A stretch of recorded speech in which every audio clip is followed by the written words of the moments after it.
तेज धूप में सात्विक की हंसी पार्क में गूंजती है। वह गेंद को उछालता है। एक खुशमिजाज मुस्कान उसके चेहरे को रोशन करती है। प्रत्येक उछाल युवा आनंद के साथ गूंजता है। पार्क उसकी खुश ऊर्जा से जीवंत है। वह बेफिक्र खुशी का प्रतीक है। सूर्य सात्विक पर चमकता है क्योंकि वह अपना खेल जारी रखता है। चमकदार पार्क में ब्रूनो आता है। उसकी पूंछ खुशी का बवंडर है। ब्रूनो बेरोकटोक उत्साह के साथ सात्विक की गेंद का पीछा करते हुए हरकत में आ जाता है। सात्विक गेंद फेंकता है। उसका हाथ फैला हुआ है। ब्रूनो के पीछा करते ही उसके चेहरे पर एक बड़ी मुस्कान छा जाती है। ब्रूनो छलांग लगाता है। उसका शरीर हवा में निलंबित रहता है क्योंकि वह गेंद को झपटता है। उसकी आंखों में एक विजयी चमक। आदमी और कुत्ता मिलते हैं। उनकी आंखें शुद्ध साझा खुशी के एक पल में बंद हो जाती हैं। सात्विक और ब्रूनो दोनों मुस्कुरा रहे हैं। उनके चेहरे दोस्ती के साधारण आनंद से चमक रहे हैं। खुले और उज्जवल पिछवाड़े में सात्विक और ब्रूनो एक जीवंत खेल शुरू करते हैं। उनकी हंसी गूंजती है। एक चंचल उछाल के साथ सात्विक गेंद को ऊपर भेजता है। ब्रूनो असीम ऊर्जा के साथ गेंद का पीछा करते हुए कार्रवाई में कूदता है। गेंद गिरती है और ब्रूनो विजयी रूप से इसे पकड़ता है। अगले दौर के लिए तैयार। वे इधर उधर दौड़ते हैं। हवा में आनंदमय खेल की एक सिम्फनी भर जाती है।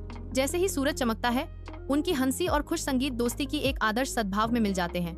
एक डरावना पुराना घर मंडराता है जिसका जीर्ण शीर्ण मुखौटा अनकही कहानियों का संकेत देता है। सात्विक और ब्रूनो सावधानी से उस अशुभ निवास की ओर बढ़ रहे हैं। घर के चारों ओर के पेड़ ऐसे लगते हैं जैसे वे पास आते ही रहस्य फुसफुसाते हैं। प्रत्येक कदम उन्हें भीतर छिपे रहस्यों के करीब लाता है। जैसे ही वे प्रवेश द्वार के पास पहुंचते हैं, हवा प्रत्याशा से घनी हो जाती है। सात्विक और ब्रूनो अशुभ घर के सामने रुक जाते हैं, जिसकी छायाएं उनकी ओर बढ़ती हैं जैसे कि पंजे। अंदर से एक हल्की सी म्याऊं की आवाज गूंजती है जो सन्नाटे को जगाती है और उनकी गर्दन के बालों को खड़ा कर देती है। उनकी आंखें मिलती हैं, डर की एक मौन स्वीकृति जो उन्हें जकड़ लेती है। फिर भी उनके देखने में संकल्प की एक चिंगारी चमकती है। म्याऊं की आवाज दोहराती है, अब करीब से, और उनके चेहरों पर अंकित दृढ़ संकल्प मजबूत होता है। साथ मिलकर वे खुद को मजबूत करते हैं। घर के अंदर जो भी उनका इंतजार कर रहा है उसका सामना करने के लिए तैयार हैं। सात्विक और ब्रूनो सावधानी से पुराने घर में प्रवेश करते हैं। धूल के कण हवा में नाचते हैं जो गंदे खिड़कियों से छनकर आ रही हल्की रोशनी से जगमगाते हैं। हर सतह पर जाले चिपके हुए हैं जो वर्षों की उपेक्षा का प्रमाण है। धुंधली अंदरूनी हिस्सों में परछाइयां खिंचती और मुड़ती हैं। आंखों पर चालें खेलती हैं। हवा सन और भूली हुई यादों की गंध से भरी हुई है। पुराने घर की धुंधली रोशनी में सात्विक और ब्रूनो अपनी खोज शुरू करते हैं। ब्रूनो घबराहट से चारों ओर देखता है। एक नन्हा बिल्ली का बच्चा एक छायादार कोने में छिप जाता है। उसकी आंखें डर से खुली हुई हैं।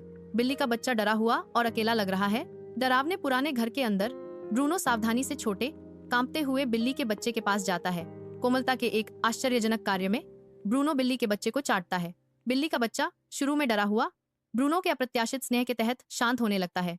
बिल्ली को आराम से देखकर सात्विक आगे बढ़ता है, कोमल हाथों से आगे बढ़ता है। एक नरम आश्वासन देने वाले अंदाज में सात्विक बिल्ली के बच्चे को उठाता है। सात्विक बिल्ली के बच्चे को करीब से गोद में लेता है।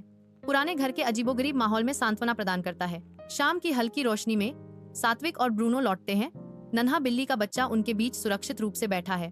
तीनों एक साथ आते हैं। दोस्ती और साहस का एक दिल को छू लेने वाला दृश्य नरम शाम की चमक के नीचे। हंसी हवा में नाचती है क्योंकि सात्विक, ब्रूनो और बिल्ली का बच्चा एक साथ खेलते हैं। कथावाचक की आवाज ज्ञान फुसफुसाती है। कभी कभी बहादुर होने का मतलब दूसरों की मदद करने के लिए अपने डर का सामना करना होता है। बिल्ली का बच्चा चंचल रूप से ब्रूनो का पीछा करता है। उसके छोटे पंजे मुश्किल से जमीन को छूते हैं। साहस और करुणा से एकजुट होकर उनका बंधन चमकता है। आशा और मित्रता की किरण।